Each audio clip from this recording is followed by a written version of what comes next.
സംഘികൾ രണ്ടു തരം. ആദ്യത്തെവന്മാരെ കുറിച്ച് പറയുകയാണെങ്കിൽ അവര് ധൈര്യത്തിൽ പറയും ഞാൻ ഇവന്മാരോട് എനിക്ക് ബഹുമാനം മാത്രമേ ഉള്ളൂ. കാരണം ഇവന്മാരെ പോലെയുള്ള ആൾക്കാരുള്ളത് കൊണ്ടാണ് ഞാൻ കഞ്ഞി കുടിച്ചു പോകുന്നത്.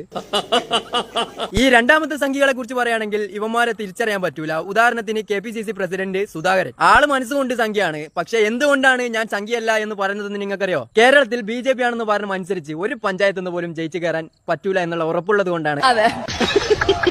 പിന്നെ ഒരു കാര്യം പറയാൻ വിട്ടുപോയി, BJPയിലോട്ട് പോയി കഴിഞ്ഞാൽ ചാണകം എന്നുള്ള ഒരു പേര് കിട്ടും. അതും ഒരു കാരണമാണ്. ഇതേ കാറ്റഗറിയിലുള്ള ഒരാളാണ് സംഘി പണിക്കർ. ശ്രീജിത്ത് പണിക്കരെ കുറിച്ച് പറയുകയാണെങ്കിൽ ആള് പച്ച സംഖ്യയാണ്. പക്ഷേ വാർത്താ ചാനൽസിലൊക്കെ വരുമ്പോൾ നിഷ്പക്ഷവാദി എന്ന് പറഞ്ഞിട്ടാണ് ഇത് കാണിക്കാറ്.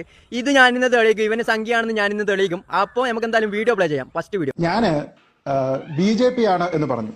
വലിയ രീതിയിൽ പറയുന്നില്ല, കാരണം നമ്മൾ ഇത് എന്നും ചർച്ച ചെയ്യുന്നതാണ്. താങ്കൾ ഇത് തെളിയിക്കൂ. ഞാൻ തെളിയിക്കുമല്ലോ. തെളിയിക്കുമെന്ന് പറഞ്ഞു പോയില്ലേ, ഇനി തെളിയിക്കാതെ നിന്നിട്ട് കാര്യമില്ലല്ലോ. കണ്ടോ? എല്ലാവർക്കും നമസ്കാരം. കണ്ടോ? ആള് സംഖ്യയാണ്. സംഖ്യകളാണ് നമസ്കാരം 90% പറയുന്നത്.